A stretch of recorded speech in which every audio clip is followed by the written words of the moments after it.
सुख जाने वो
असं ऐकलं लय मला वाटते पण येत नाही.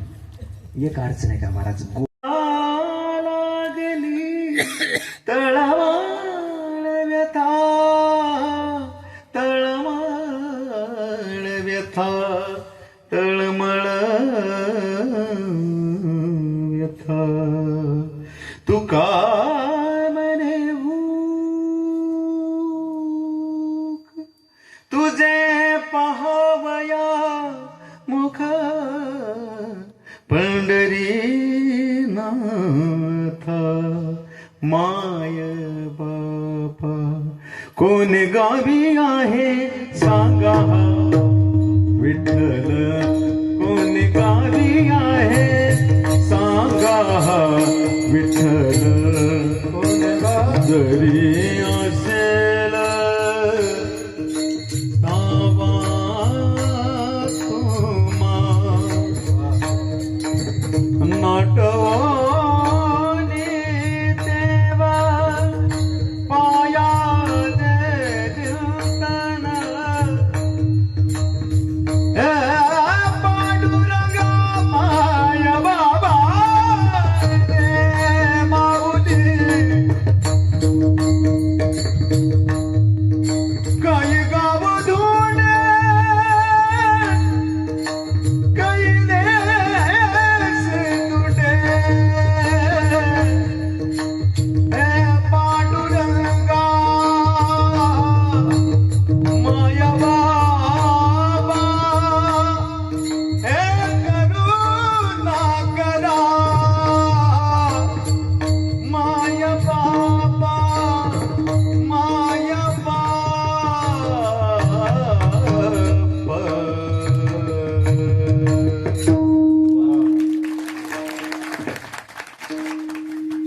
महाराज सरस्वतीची देण आहे बरं का महाराज.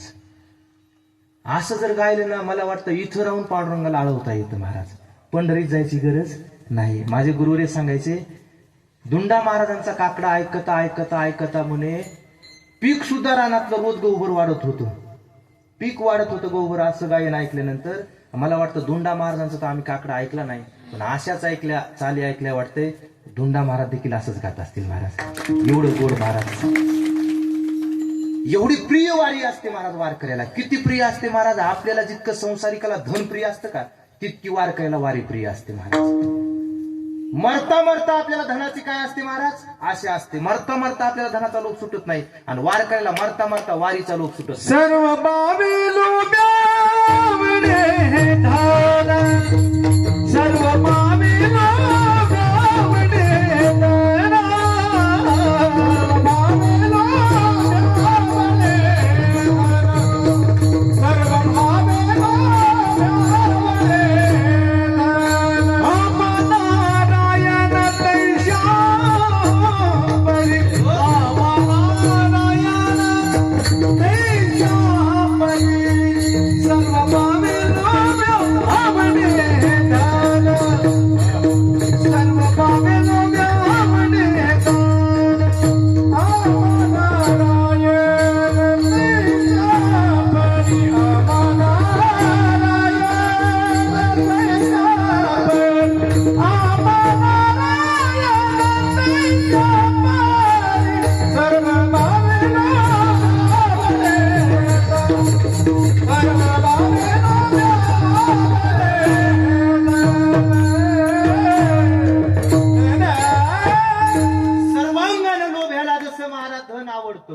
संसारिकाला सर्वांगानं जसं धन आवडतं तसं महाराज आम्हाला काय आवडतो, देव आवडतो. सोनपेठला एक वारकरी होऊन गेले बरं का मामाश्री, किती वारकरीला सांगतो हा.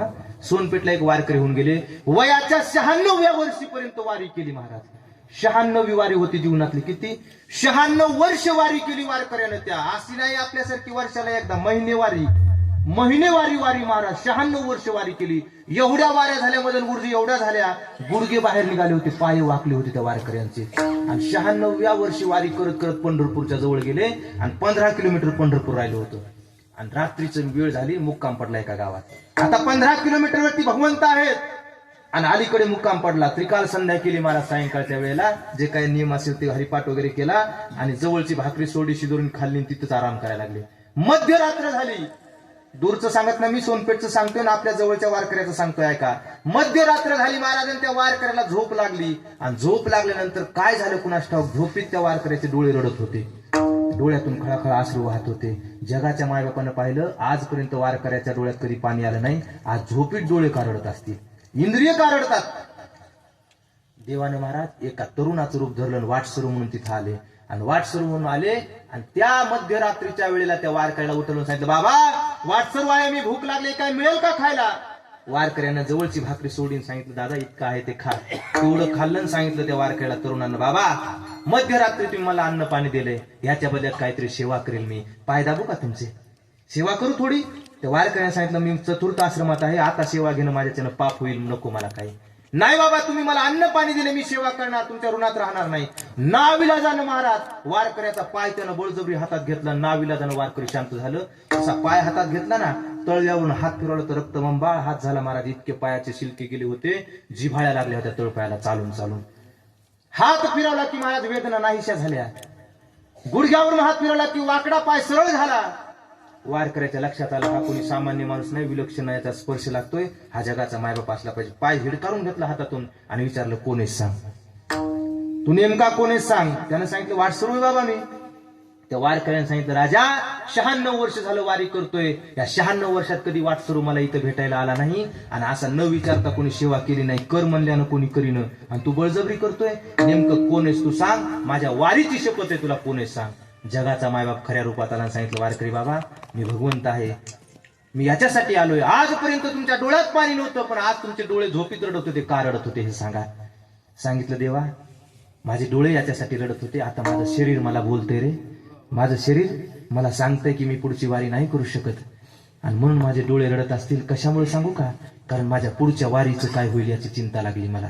नका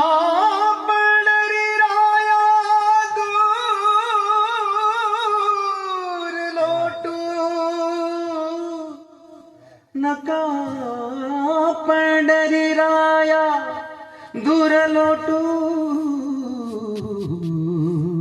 दूर लोटू, दूर लोटू. बाहेरील श्वान ओरडता ती जोरे, नका मज करू दूर पांडुरंगा. उघडा हे दार आम्ही आलो याया, उघडा हे दार आम्ही आलो याया, उघडा हे दार आम्ही आलो याया, उघडा हे दार आम्ही आलो याया. नका पंढरी राया दूर लोटू, पंढरी राया दूर लोटू, उघडा हे दार आम्ही आलो याया, उघडा हे दार आम्ही आलो, आम्ही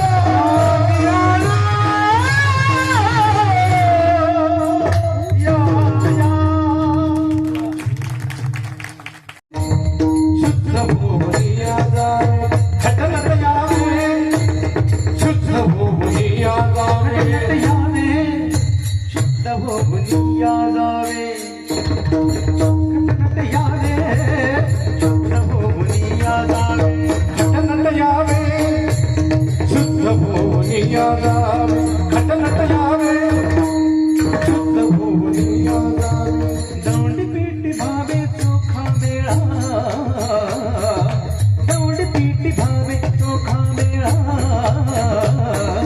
घटनत यावे, शुद्ध भूमिया जावे घटनत यावे, शुद्ध भूमिया जावे घटनत यावे, शुद्ध भूमिया जावे घटनत यावे, शुद्ध भूमिया जावे, शुद्ध भूमिया जावे. दौंडी पीठी भावे चोखा मेळा, चोखा मेळा, चोखा मेळा, चोखा मेळा. मुड पापी जैसे तैसे उत्तरी काचे लावली, उत्तरी काचे लावली, उत्तरी काचे लावली. मुड पापी जैसे तैसे उत्तरी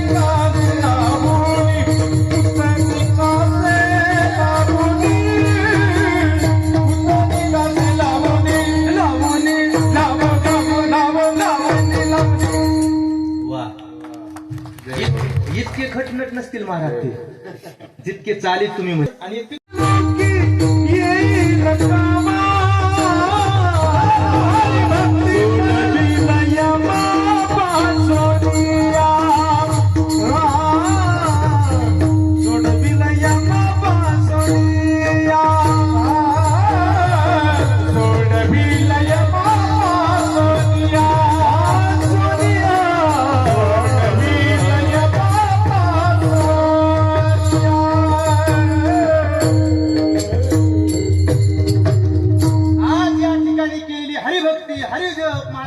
भजन अंतिम क्षणाला काम येईल यमापासून सोडील गड्या. कोणी सोबत येत नाही महाराज. कोण येत नातलं ग पुटरुक ते सांगितले महाराज एका हिंदी भजनामध्ये. भार्या भी चलेगी मकान तक, मित्र परिवार चलेगा शमशान तक, पुत्र भी हक निभाएगा अग्निदान तक. सगळ्या गोष्टी एका मर्यादित सीमेपर्यंत चालतात आपल्यापर्यंत. पत्नी येते दरवाजापर्यंत, मित्र परिवार ज्यांना रात्रंदिवस सोबत ठेवलं स्मशानापर्यंत येतील, आणि लेकरू पोरग पोटचा गोळा कुठं महाराज एकदा काढी लावतो त्याच्या पुढं काय महाराज. इससे तो आगे भजन ही है साथ, हरि के भजन बिना अकेला रहेगा, इससे तो आगे. बीबी मेरी बच्चों मेरा कोई नहीं रे तेरा, बस एक बार हरि नाम जप ले, हो जाएगा बेड़ा पार, बात है वाह. बेड़ा पार. क्या लेके आया बंदे, क्या